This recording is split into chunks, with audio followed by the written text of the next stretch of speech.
So today's June 29th. We have a nice temperature of 85 degrees in Renton, Washington here. So it's pretty warm. I have a new variety right here I want to share. On my left is sweet lavender. We have it in a 5-gallon. And on the right, we have a new Ukrainian variety. It's Rozovynka. And I hope I pronounced that right, but I'll type it out. We'll see. So off the bat, it's supposed to be both white varieties. But obviously past videos I've compared white mulberries. They're all different. They're not exactly the same.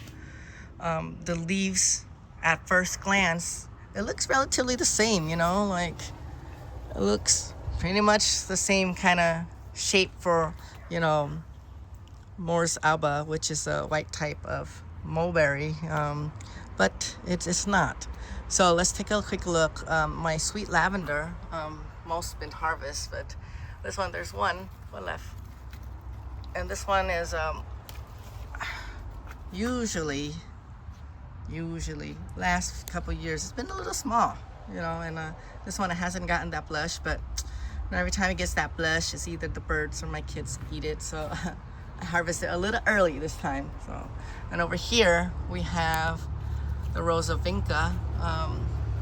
It's soft actually, so it's a little more ripe. But sizing, obviously this is a potted tree. It is smaller in size. So this year, anyways, the sizing is smaller than sweet lavender. But sweet lavender, it sometimes have smaller size. This is rare. This is new to me, having a sweet lavender this large size. Usually they don't get that big, but it could be, I've been a little better in fertilizing my trees this year. Finally, first year ever. So they're all fertilized the same schedule. I do 3 times organic fertilizer for them, so they're under the same watering schedule, same fertilizing schedule, everything like that. So we'll see.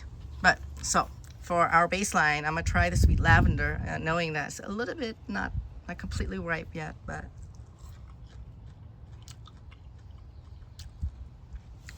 yeah, it tastes just like my giant white. So unless I knew it came from a sweet lavender and it didn't have the blush yet, obviously that's the difference. When it is fully ripe, it has a blush of kind of like a lavender color.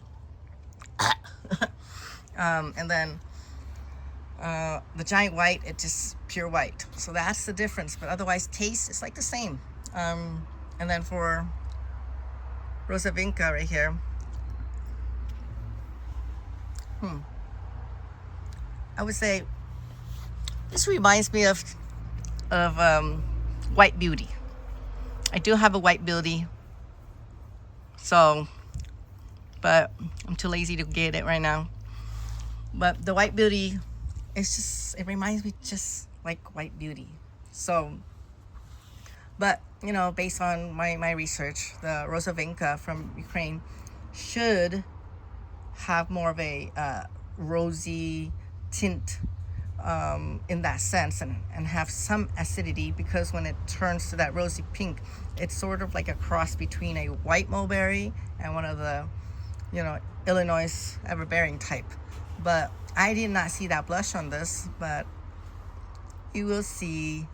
And then this year when I did one cutting, I just plugged it in here, but this gotta sit for like 6 months before I move it, because right now, even when it buds out, it's actually, there's no root down there. And if you transplant it too early, it's gonna fail, particularly with summer. So no rush.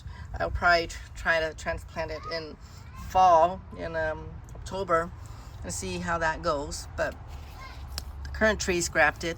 This one, not. This is cutting. So I would say, well, maybe it's easy to root, this variety. But if you're looking for a white mulberry, I would say, you can get White Beauty or any other white one. It's relatively all the same, unless you're like a collector and you're particular and you must have something rare, unique, then sure. But otherwise, in taste, all the white mulberries are relatively the same.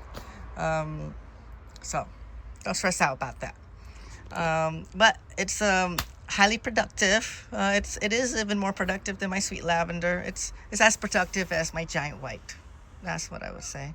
But then again, the white beauty mulberries is just as productive. So this will be most similar to white beauty if you needed to look for something similar. And we'll see you next time.